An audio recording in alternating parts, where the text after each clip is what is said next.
How to check and delete Google Play Store purchase history.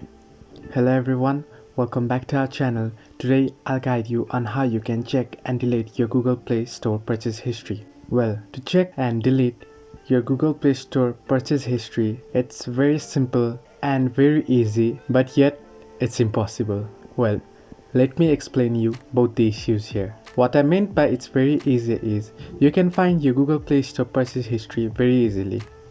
Open your Play Store and tap on the profile icon that you can find on the top right of your screen. Here. Now, once you tap on it, go to Payment and Subscriptions. Now here, tap on Budget and History again, and boom, you will get your Google Play Store purchase history here.